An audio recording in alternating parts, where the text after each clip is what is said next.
Бәріңізге сәлем, бұл пайдалы кеңес арнасы. Бүгінгі видеода көретіндеріңіз адамға ең керекті мүшелердің бірі.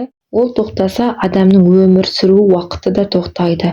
Жүрекке пайдалы тағамдар мен жүректің қызметін жақсарту жайында пайдалы ақпараттармен бөлісемін.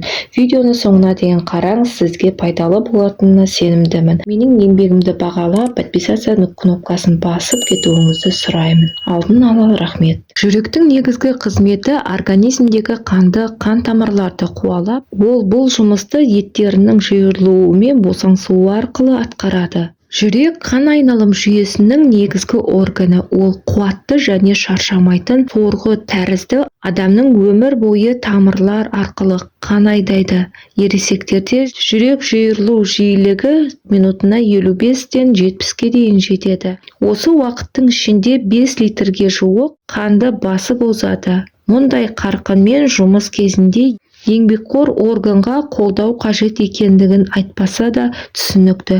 Бұл диетаға жүрекке пайдалы тағамдарды енгізуді талап етеді. Біз майлы балықтар, скумбрия, форель, ақ балық және тағы басқа көптеген балықтың түрлерімен олардың құрамындағы омега-3 полиқанықпаған майқышқылдары бар. Олар холестерин деңгейін төмендетуге, тамырлардың қан ұйғыштарының пайда болуын болдырмайды, қан тамырларының қабырғаларын нығайтады, артеросклерозды алдын алу үшін және тағы басқа қызметтерін жақсарту мақсатында өте пайдалы тағамдардың бірі. Қан адам ағзасының ажырамас бөлігі болып табылады.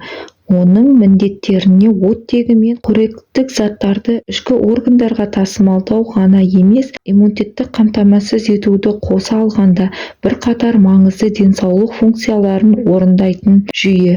Қан өте қою болса, ұсақ тамырлар мен капиллярларға ену қиын болып, бұл оттегінің жетіспеушілігі анемияның дамуына келеді. Бұл жағдайда қанның ұюы, инфаркт пен инсульттің пайда болуының ғажап емес. Оның алдын алу үшін алғашқы белгілерінің біріне басталысымен-ақ арнайы мамандардан кеңес алыңыз. Бүгінгі видеода жүрек денсаулығына пайдалы тағамдарды айтамыз. Сарымсақ күшті антиоксидант болып табылатын сарымсақ құрамындағы белсенді ингредиенттердің арқасында қан тамырлардың бітелуінің алдын алады, қан қысымын және қандағы майларды азайтады. Майларды азайтуда маңызды рөл атқарады. Холестериннің қан тамырлардың зақымдануына жол бермейді. Күніне 1 түйір сарымсақ жеу жеткілікті. Дегенмен, егер сіз қанды сұйылтатын, қан қысымын немесе төмендететін дәрілерді қабылдасаңыз, сарымсақты тұтынуды шектеңіз. Соя құрамындағы жоғары ақуыздан В1, темір, мырыш, фосфор және магний арқылы жүрек ауруларының алдын алуға тиімді. Зерттеулер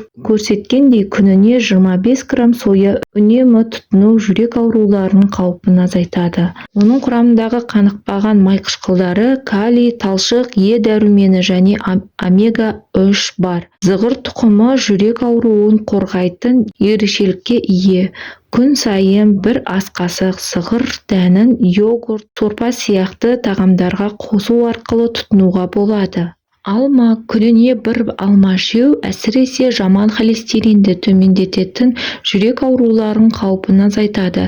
Кептірілген бұршақ, ноқат, жасымық, кептірілген бұршақ дақылдары құрамындағы талшықтардың арқасында қандағы жаман холестерин деңгейлерін төмендетуге көмектеседі. Көкшай құрамындағы қосылыстармен жүрек ұстамасының ең маңызды себебі болып табылады. Тромбтардың пайда болуына жол бермейді және жаман холестериндерді төмендетеді. Зәйтүн майы, ол жүрек қан тамырларының ауруларына қарсы қорғайды және жаман холестериндерді төмендетеді. Күніне 2-3 ас қасықтан аспаңыз. Май қолданғанда зәйтүн майын таңдаңыз. Балық жүрек қан тамырларының аурулары аурулардың алдын алады.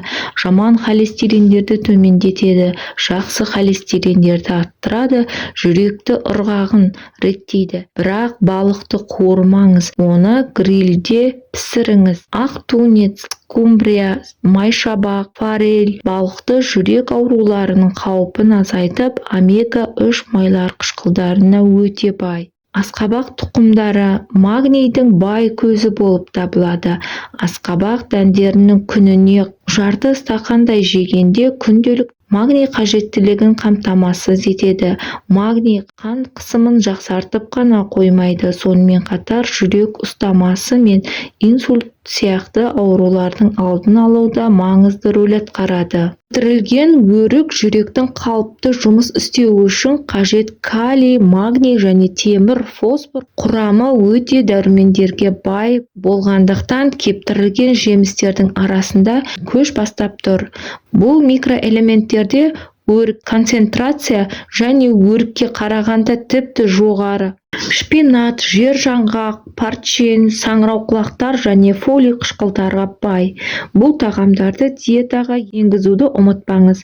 Сонда сіз көптеген жүрек ауруларын алдын алуға болады. Жүрекке пайдалы дәрумендер мен микроэлементтерден басқа брокколи және ақ қырыққабаттың құрамында көптеген мөлшерде фолий қышқылдары бар және В тобының суда еритін дәрумендері бар және ол қандағы холестеринді төмендетеді.